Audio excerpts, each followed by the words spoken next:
All right, let's go to Warriors and Rockets. Game 7 in Houston. Steph Curry, Alperen Şengün getting ready.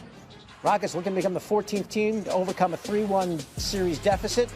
First quarter, Jimmy Butler, tough three, gets it. Warriors take the 3-point lead. A little later, Rockets down 4, Fred Van Vliet air ball. Amen Thompson with the cleanup. Back and forth they went early on. Steph Curry did not have much of a half scoring-wise, but Buddy Hield stepping up. How about that dish from Curry? Flipping it blind back over his shoulder, and Buddy wasn't missing. It was his world in the first half. Last seconds of the quarter, see what I mean? From just inside half court, launch and hit. 40-something feet out, Buddy Hield puts the Warriors up 4 after 1. Warriors up 8 now. Draymond over to Hield.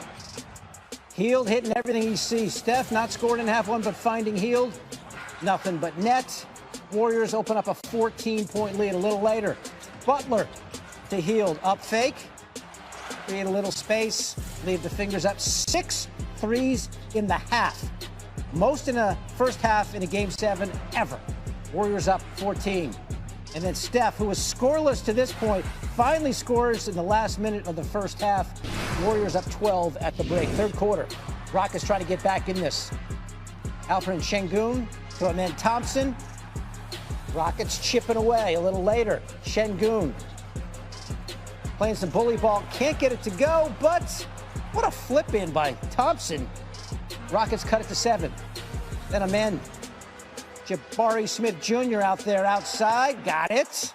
It's a 3-point game, but just when the mojo is flowing Houston's way, Jimmy stepping up. Another tough corner 3. Warriors up 8 after 3 to the fourth quarter. Curry finally warms to the task. Puts it on the deck, gets it to go. You get a layup, and then you start to find your outside shot. Steph drills a triple. Warriors up by 13.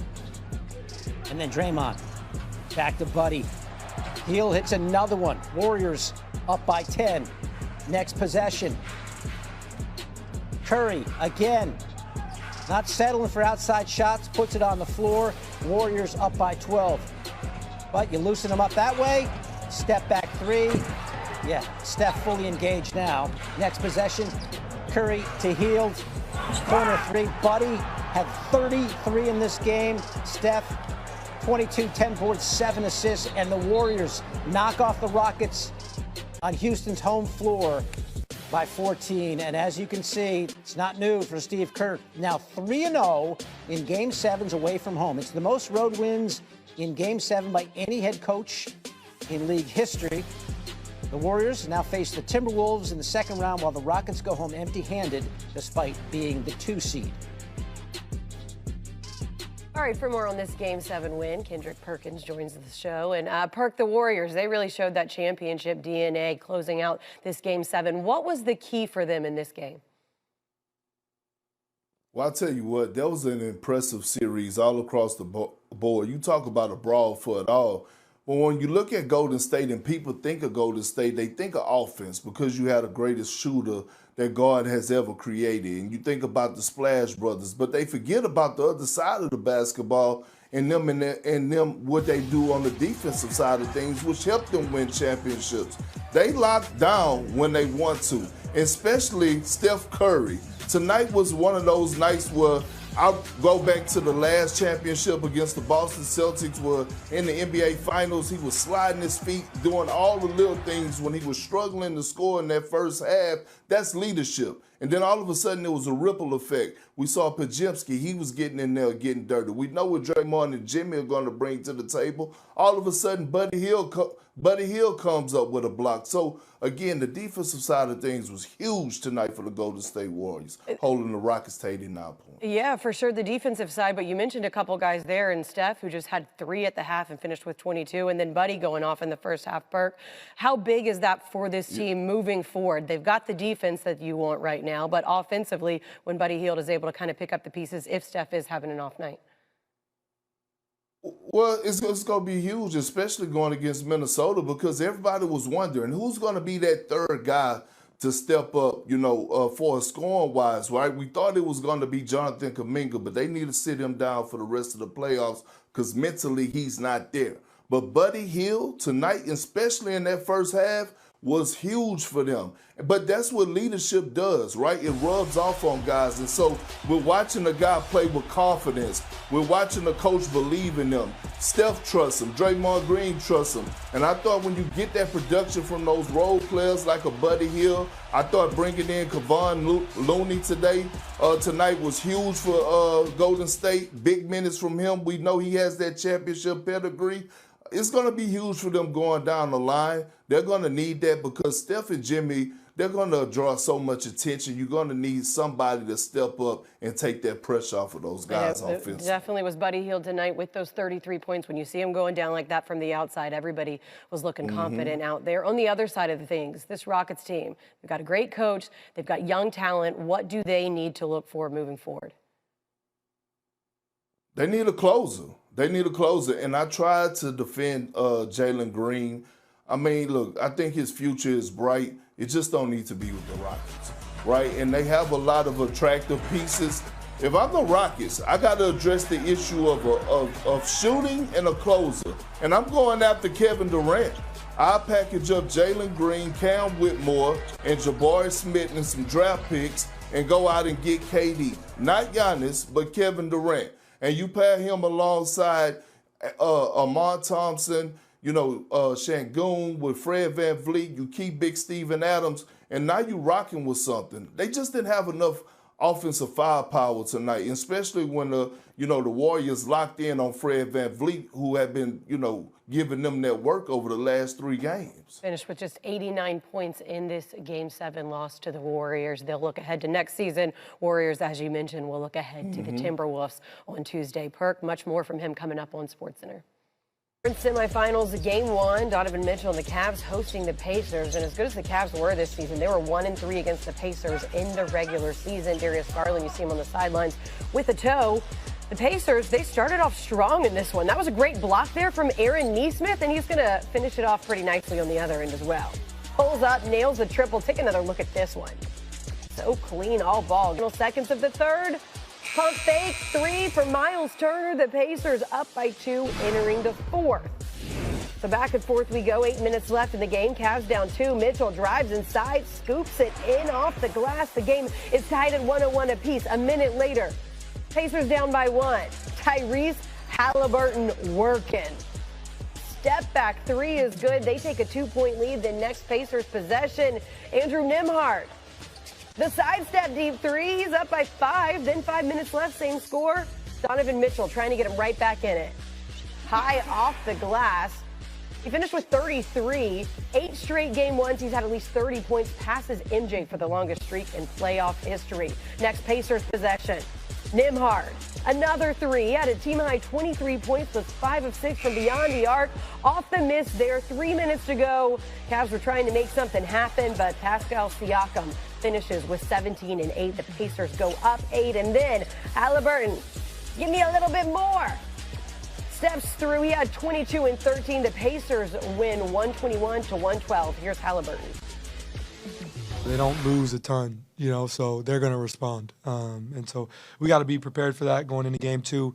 But I thought we did a great job of weathering the storm when, that Cavalanche was on its way. And thought we did a great job of weathering that. And, once that happened, I felt confident in our group. It's all right. This is nothing to freak out about. You know what I'm saying? Understanding that, it's a long game.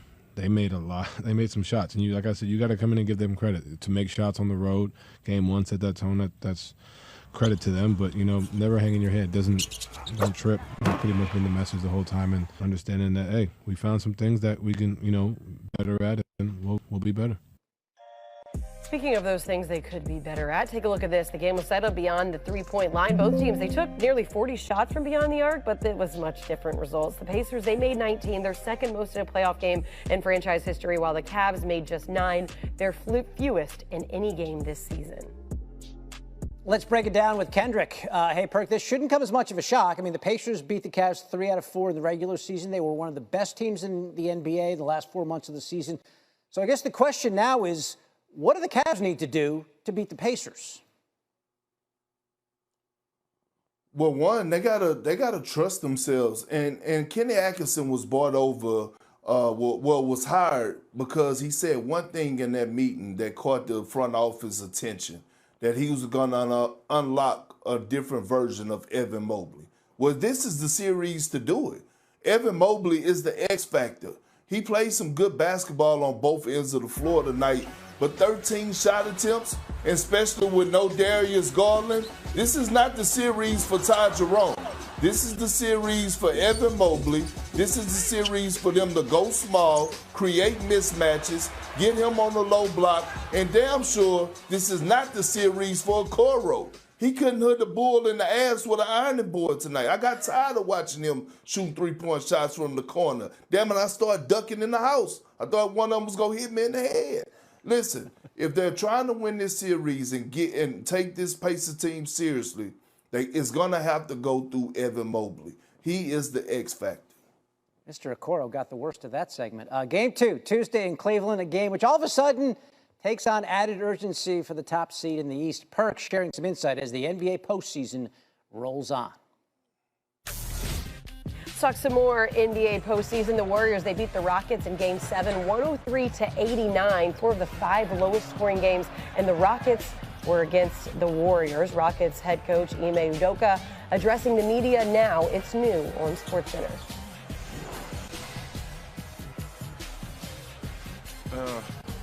Missed shots, close range shots. I think 23 for 55 in the paint. A lot of really good looks there. Didn't get up that many threes, only 18 on the night, made 6 of them, so that's a low number for the threes that we had been generating. And then the zone that they ran got us a little stagnant. But when we did find the openings in the middle, missed the threes that would kick out or the close range shots. And so, as I said the other night, sometimes shots go in and it masks some things, and tonight it stood out the other way. I know it's kind of hard to look at this immediately after the season ends, but how do you view this season as a whole? Some growth, some good, some bad. Obviously a poor ending. To play, one of our worst games in the playoffs in Game 7. We had a few bad ones early and kind of corrected ourselves from there in a lot of ways on both sides of the ball, and then to come out a little bit flat tonight.